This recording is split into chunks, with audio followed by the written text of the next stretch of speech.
Ayan guys, magandang araw. So may re-repair tayo na isang Eureka washing machine. So ang problema dito, sabi ni Tomer, o sabi ng may-ari, umaandar naman daw, kaya lang pag unang salang malakas umikot. Kaya lang pagka siguro mga saglit lang, humihina. Ayun. Pag lalo na pag nagpangalawang salang na daw siya, ayun, humina na hanggang sa mabagal na siyang umikot. So pagka ganyan ang problema ng mga ganitong washing, gaya nito na Eureka o kaya sa Sharp, yon. Meron kasing mga washing na yung Eureka, gaya ng Eureka saka itong Eureka saka yung Sharp na ang pulley malaki. So pagka ganon, dumudulas yung belt. So pero ang nagiging problema, yung mismong granahe may tagas. So ito, tignan natin. Yan. Pagka ganito ang washing nyo, Eureka o kaya yung Sharp, meron kasing Sharp na malaki rin yung pulley meron yung may granahe talaga siya.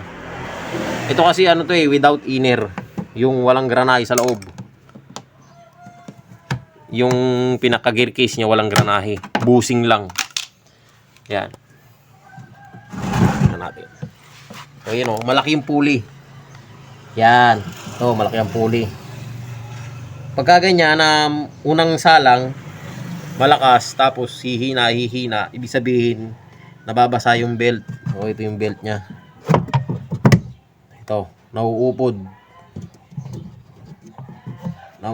siya. Ano bang size ng ito? Alam ko 31.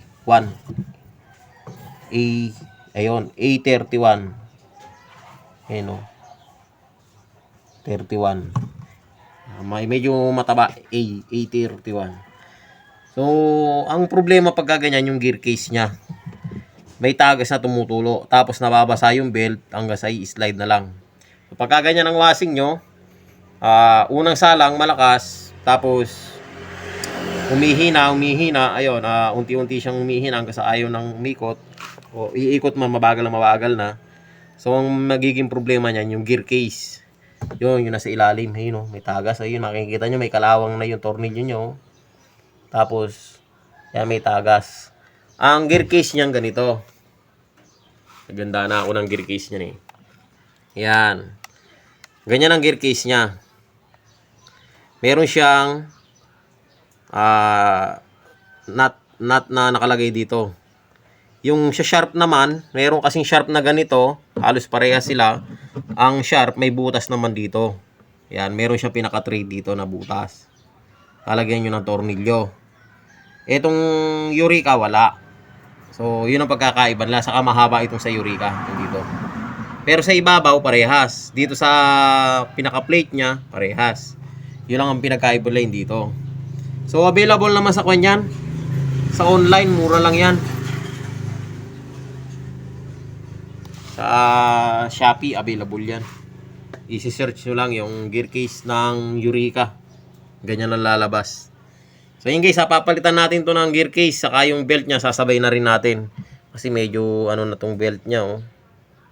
Medyo upod na. Upod yan dito sa ilalim. Lumabas na yung pinaka nya. Nylon. So yun guys, babaklasin ko muna tong 4 na tornilyo sa side para makuha natin yung gear case. Palitan.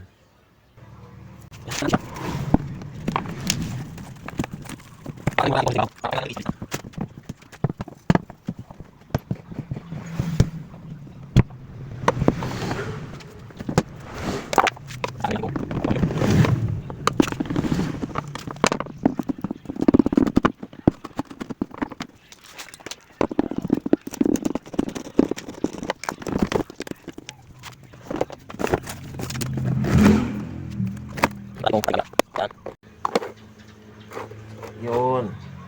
Ito yung naka-gear case at pulley. Itong pulley, hindi naman natin kuhanin yan, papalitan. Kasi hindi naman nasisira yan. Bibihira. Nasira siguro, kaya lang bihira. Pero nasisira din, kaya lang ano, ang madalas na nasisira dito yung gear case talaga. Ito pa rin yung gagamitin natin na pulley. Pero may nabibili sa online na ano, may nabibili sa Shopee, buo na. Kasama na yung gear case saka yung pulley magkasama. Pero kung hindi naman sira, hindi natin papalitan. Ayan, buo. Kasi nga madalang na nasisira to.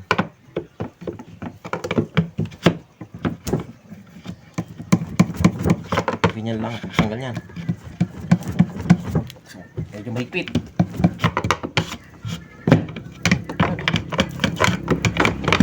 Yun, tanggal. So, ganun lang ang pagtanggal yan. So, ayan, tanggal na.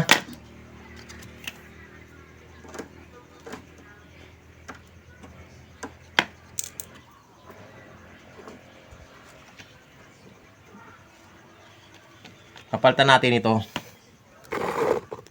Gear case. So, tatanggalin lang natin yung tornilyo o yung nut. Tanggalin natin yung nut at magagamit pa natin to. Kuhan tayo ng vice grip. Yan.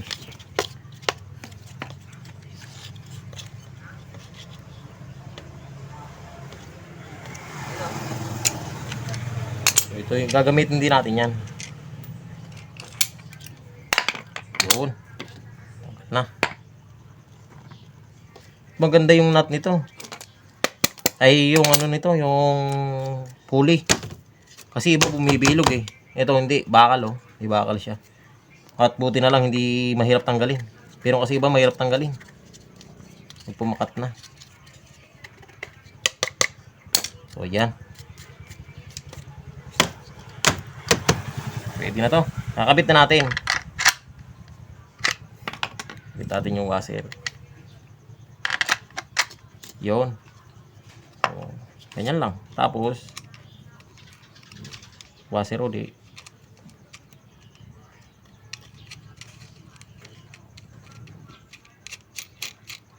Ganyan. Kasimple. Pagkakabit nito.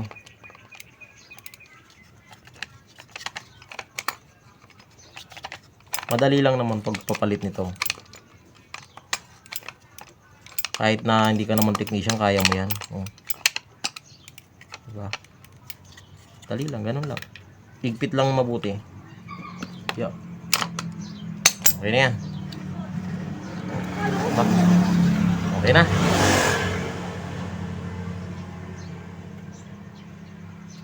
Okay na. So, ikakabit na natin siya. Kaya lang, bago natin kabit, lilinisin to.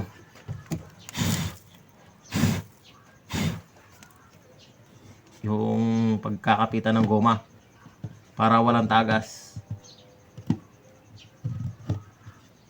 Yun. So, okay na yan. Nakabit na natin para mabilis tayo. Tapos,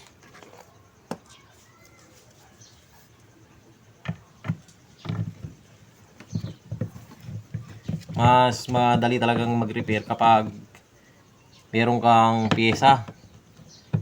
Timano may pyesa. Kapag wala ka kasing pyesa, nung araw kasi na wala pa akong available na mga pyesa, pumupunta pa ako sa malayo, bibili ng gamit. So, abala.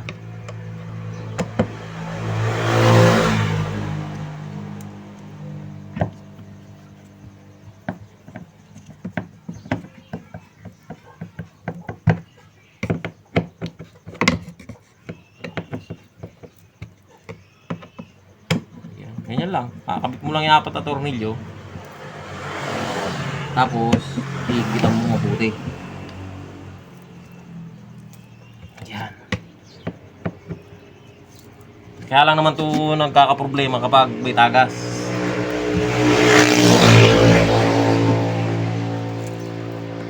Pag nagtagas na siya, yun na. Kakaproblema na yung ano niya, hihinang umikot.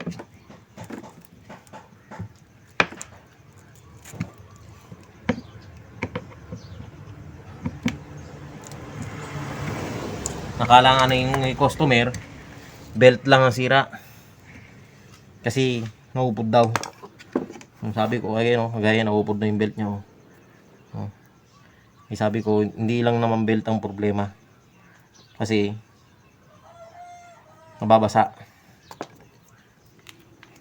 So yan, kakabit natin.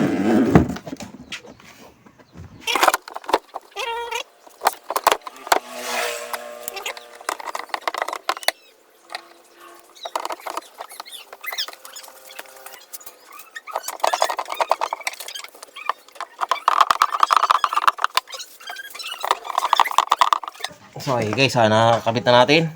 So testingin natin lagyan ng tubig. So yun guys, naglagay tayo ng tubig. Kaya lang medyo madumi. Pero testing lang naman to. Ayan, sinaksak na rin natin siya. So parang may problema pa yung ano niya, unti-unti siyang umikot. Parang may problema yung capacitor. Ayan mabagal bago siya umikot.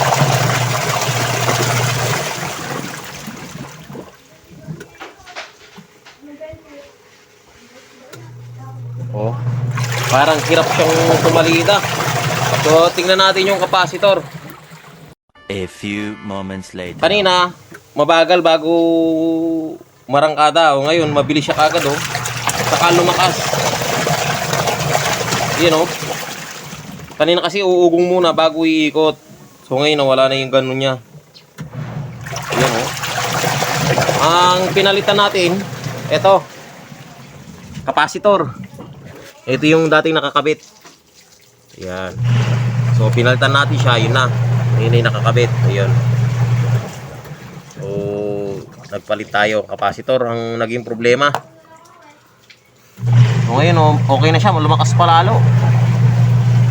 Ayan Akala ko kanina yung belt mahigpit. So, okay naman yung higpit. Di naman mahigpit. Normal lang. So, yun pa lang naging problema niya. Capacitor. So, ngayon okay na. At ito nga pala. Wala naman tayo nakikitang tagas Yan. So, wala ko nakikitang tagas. So, ibig sabihin, okay na to. Goods na. So, ayan guys, hanggang dito lang yung video natin at na-testing naman na natin siya. Okay naman na. At maraming salamat sa panonood.